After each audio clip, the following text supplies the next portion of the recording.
Hello, welcome back to my channel. This is weekly pop recap number 2.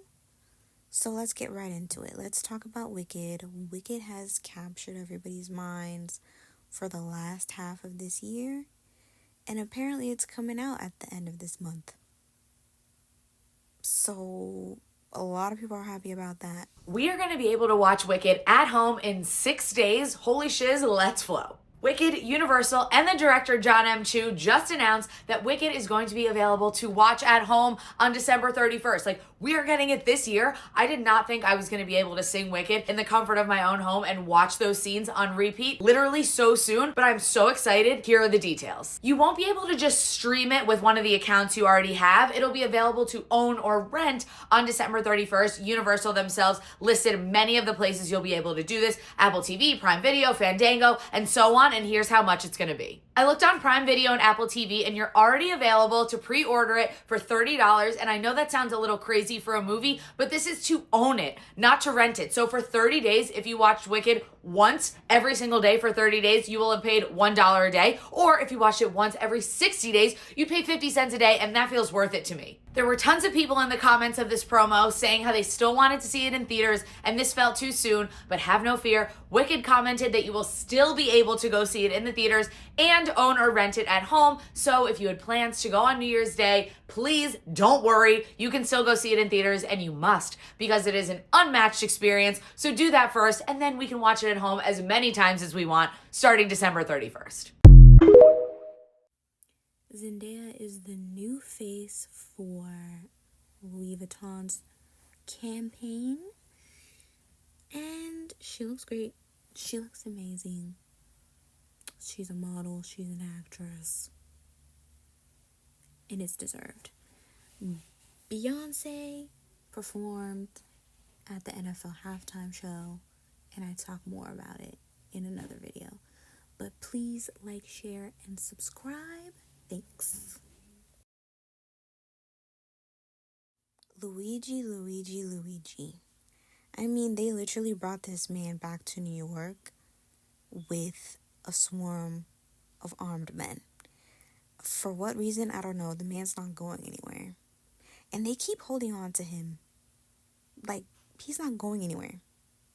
He's not. All right, I was about to go to sleep, but I knew one of y'all was going to do it. So I'm going to need y'all help. I'm going to need y'all to go run up CBS New York. I'm going to need you to go, that second video of that female journalist reporting, I'm going to need you to go run that up, and I'm going to tell you why. I want you to listen carefully to the words that she is saying, because this is the fucking mind games of weak-ass journalists. You would think on a surface level she's just reporting about what she saw and what she experienced. But where she fucked up at is that I was there. I was one of the quote-unquote 20 of young 20-year-olds. First of all, bitch, I'm in my early 30s. And I'm, too, also a journalist. And the moment I saw you in line, I didn't even want to look your way because you were giving condescending and novice vibes. But I saw you interview those girls, and I heard as clear as day as multiple of them told you that they were there for healthcare reform, but yet you chose to report that they were there solely to support him. I also saw that there were multiple genders and sexual identities there in that court, but yet you wanted to only report on how there were women only supporting him. As a female reporter, you should feel ashamed of yourself to be dumb enough to carry out that misogynistic rhetoric and narrative to report like we are just a bunch of groupies who don't know why we're there or what's going on, and we just wanted to get a chance to flirt with him. And then for you to say that he looked at us, first of all, bitch, he didn't. Because you know why? I would have been talking about that all goddamn day. He did not look at us. He was too focused because this man is fighting for his life. And what's even more pathetic is that we were the last of the rows. So by the time he was even able to look at us, you wouldn't even know because you were behind him. Yet again, false reporting. Yet again, you guys manipulating the goddamn narrative. And for what? Those young women were highly intelligent. They were giving you thoughtful fucking answers. And you literally was only talking to them for a few minutes. And when they would ask you questions, you would respond back with a condescending tone. And I hope for your self-esteem and self-awareness, that you did mention those things, that you did mention that they said that they were there for health reform. Because like I said, I was in that line and I heard them say that to you. And what I want you to also know is that we weren't just thumbs upping him and all this other shit. People were actually sitting there taking notes, writing down timestamps, what is being said, because news media like you feed us false shit. And that's why the public showed up. That's exactly why I showed up, because I knew you guys were going to try to spin that dumbass narrative. CBS New York, y'all on notice too.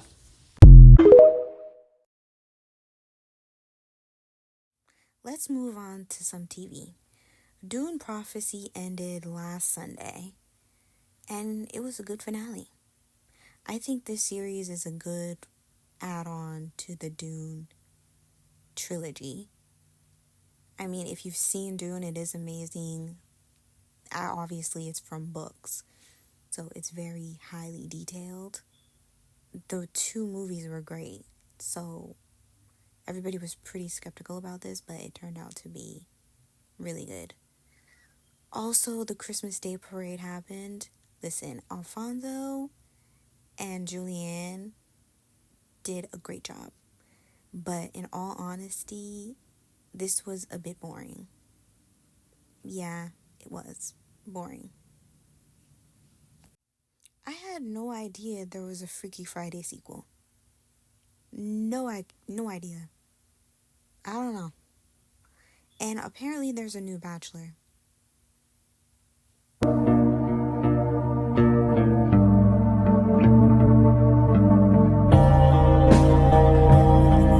Man, I really don't. But The Bachelor and The Bachelorette have a 20% chance of success with the pairings that are at the end of the show. Now, as of September 2024, there have been 10 couples that are still together. Mind you, this show came on in 2002. So, him finding his love, I highly doubt. Many people end up finding their person on other shows that The Bachelor produces, like Paradise, or they just meet up randomly because they all know each other or whatever it is. So I don't have high hopes for this man staying with whoever he picks at the end, whoever he decides to propose to. Yeah.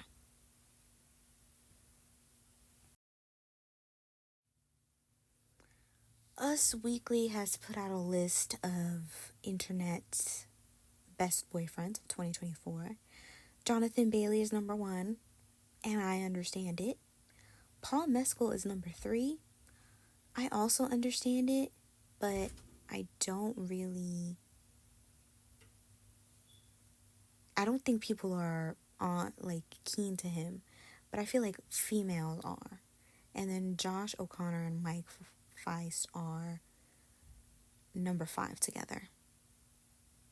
And Timothy Chalamet is number 7, and Glenn Powell is number 10.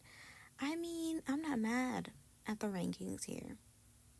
I'm really not mad. I mean, these men are talented in their own ways, and I understand it. Now, Blake Lively and this lawsuit, I don't know much about it. I just know that she's in these headlines. And I really don't care. This is the take that you haven't heard yet today about this. I'm tired of feeling tricked. Seems like there was definitely a power struggle. 2 really smart, powerful people in the same room, feeling a lot of responsibility for this movie. One person probably made a move. The other person felt like they needed to protect themselves. They made a move. Then the other one made a move, and then back and forth. That's what it feels like. But here's how I feel. I'm tired of feeling tricked. I don't like this kind of thing where it's sad for them. Like, I genuinely feel sad for them that their whole life hinges on their public reputation. And that's stressful. It is stressful to feel like I'm not going to get jobs after this. people are not going to like me anymore after this. That is horrible. I wouldn't wish that on anyone. But the thing that stresses me out and the thing that bothers me as like a consumer is that it alters our reality to know that there are people with power in the entertainment world who are spinning things so that we believe it, so that we spread more rumors and we talk about things, and they're messing with our heads. Jody, and her soon-to-be ex-husband. I don't understand this. Pay up. Pay the money. If you promise something, pay it up. Their relationship is weird anyway. I feel like he never really was that interested in her. Whatever. But it's like, sir, you've been in this industry a long time. I know you've invested. I know you've saved your money. You're a white man. You can afford it. Unless you say otherwise. You can afford to pay her child support and spousal support. Like, I don't understand what's not clicking. I don't get it. Unless he says himself that he doesn't have the money and he doesn't have the funds, pay up. Dig out of them pockets and pay up. It's so weird. It's so weird.